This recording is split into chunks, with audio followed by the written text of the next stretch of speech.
dinner that we're cooking tonight is both a little bit more on the healthy side, and it's super fast. So we won't even have to do segments on this where we cut and come back so that we don't run 20 minutes on a video. Once we get started here on this, we're going to cook this entire thing in probably 5 or 6 minutes. Very fast, one of my favorite meals to cook, which is tonight we're going to do the seared ahi tuna steaks on the big green egg in the cast iron skillet. So I came home, got the egg lit and cruising at about 425 degrees while I was inside in the AC, because it is very hot out here. There was just no need to sit out here and watch it come up to temp. So 10-15 minutes, we're ready to go. Well, I got the other items ready to go. You can see, as the camera operator is showing, we've got, just as we've shown before, about a finger's opening on the top on the regulator cap. If you have the older style daisy wheel, that would be equivalent to the holes open, and then we've just got a couple, an inch or so down below. I'm actually going to crank that a little bit because we are going to want to ramp up a little bit here. So I'll open the top and bottom. To get things going, we want a hot skillet. So you can see we've got some coals burning in there. I'm going to get this in place so that can start preheating. I'm actually going to move the handle to the back. I guess it really doesn't give me more space, but it makes me feel like I do. So we have sashimi grade ahi tuna steaks here. A couple of them. Doesn't take a whole lot. They're very rich. One of my favorite pieces of fish. I call it the steak of the sea. It tastes like steak, unlike any other fish. One thing I want to do when we get started here is pay attention to which way the grain is running, and we'll explain why when we actually get to the end of the cook. But you can see this one's kind of got the circular grain. Probably has something to do with what part of the fish it came from. I'm not a scientist, I don't know, but I can tell most of the grain is going to do better if it's going this way. So I'm going to make a slight incision there so I know which way. And this one, you can tell it's going the same direction. So don't want to cut it in half, but just make a little mark there so it'll be easier to tell once all the sesame seeds and everything are on there. Basically what I did with the tuna steaks was just give them a quick rinse in the sink and then pat them dry with a paper towel. You want them good and dry, because your seasoning and everything will actually stick to it better and get a better char if it's not moist on the outside. As far as seasoning goes, we're just going to take and do a little bit salt and pepper.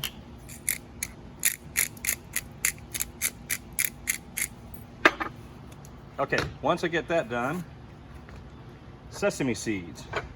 My favorite thing to put on the outside to get that crust. So I've got regular sesame seeds and black sesame seeds, and I'm just gonna, it's easier to do this in a plate. You could kind of sprinkle it on there, but you really want to get a pretty good amount on there, so it's much easier to just dump these in a plate.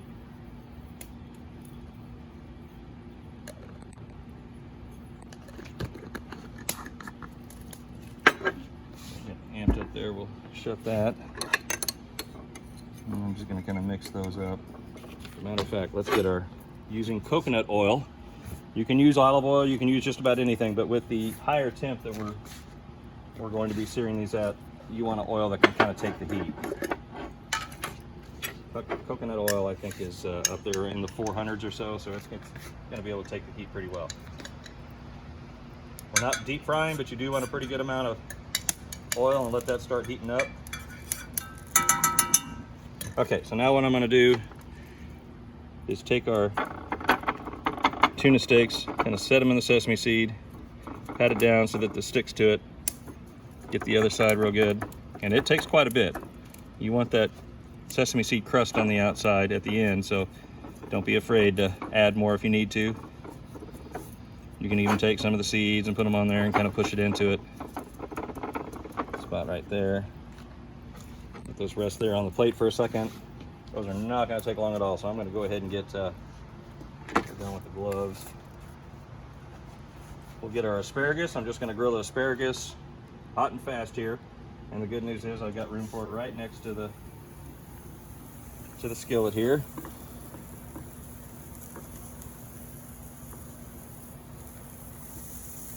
Goes without saying, but you want to make sure you're going the right way on your grids, otherwise they all fall into the grill. So think about that before you get started. Okay, I'm going to go ahead and shut my bottom draft door. I don't need any more. Couple flames there. I'm going to guess our skillet is good and hot. You don't have to use a timer here, but you definitely want to pay attention because we are only going to sear these. I'm actually going to do the asparagus just a little bit longer first because that's probably going to take on that. We're doing sashimi grade tuna. You want to make sure you know where your tuna is coming from when you do this. Obviously, you don't want to just get anything run of the mill because we're just going to flash sear that about 30 seconds each side. So it is sushi grade tuna. You could eat it raw, and we're not going to be too far from that. You want the char on the outside, but it's still going to be that same color in the center. That's the goal anyway. With the thinner, sometimes you get the tuna steaks that are thicker. Those are easy to work with, but we're going to have to be pretty fast on this to make sure we don't overcook it. It will not take long at all. Also doesn't take long on the asparagus. And my thinking is always to start with the veggies because if worst case scenario, one finishes before the other, I'd rather have my veggies take a rest. All right, we have a super hot skillet there. We're gonna go ahead and get this done. I'm just gonna take these carefully, place them right inside the hot oil pan here. Nice thing about doing this, unlike a steak where you kind of have to guess in the middle, with tuna steaks you can literally almost watch the line kind of come up through the steak, so you know it's just going to be a matter of seconds here and we're going to flip it. We just want to get that char.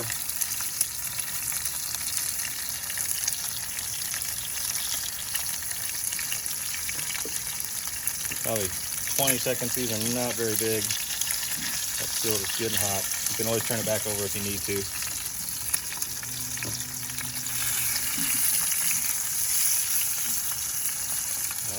We'll scoot back here a little bit, get into that flame.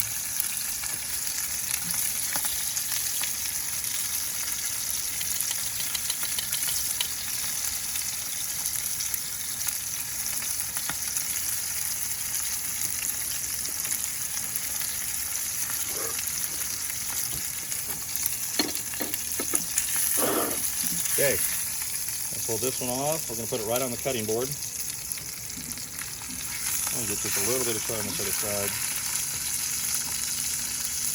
Don't get hot. What are we going to call that good? You do not want to overcook these. As you can see on a hot night when it's 95 degrees outside, where you might rather be inside, this is a great meal for that. We're done. It took less time to cook that than it did the 10 minutes to get the egg up to temp. So that's all shut down. Okay, so now on our tuna steaks, we did that that line that we made on both of these. Let's see if I can find it on this one.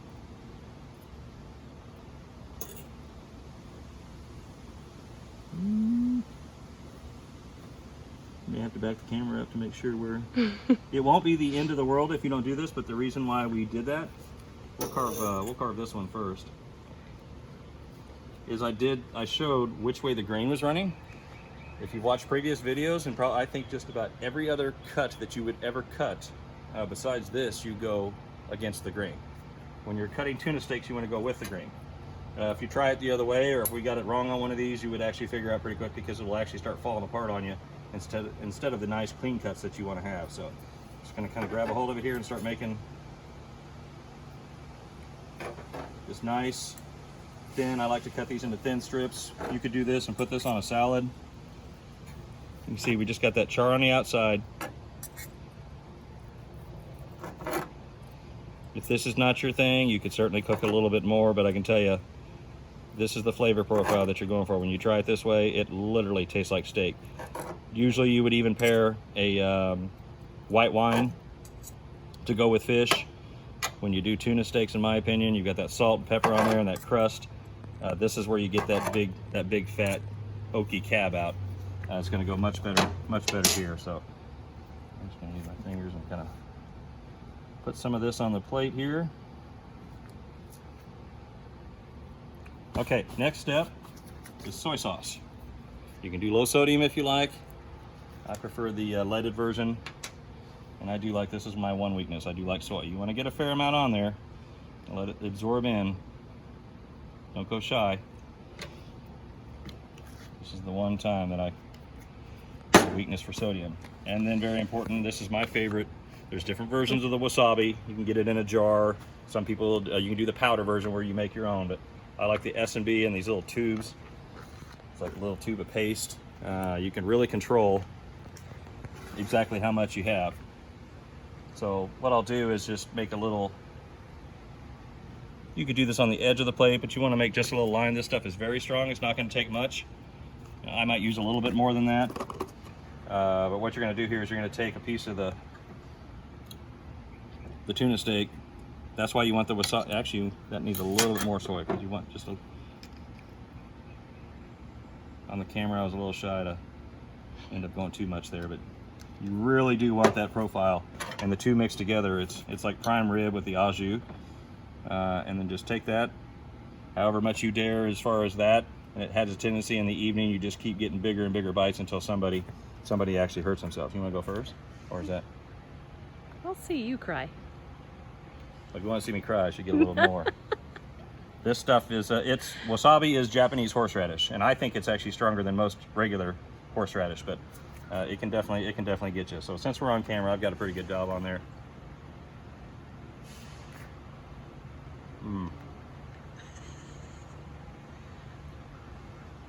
Not enough to make me cry, but it's definitely, that is so good. So good.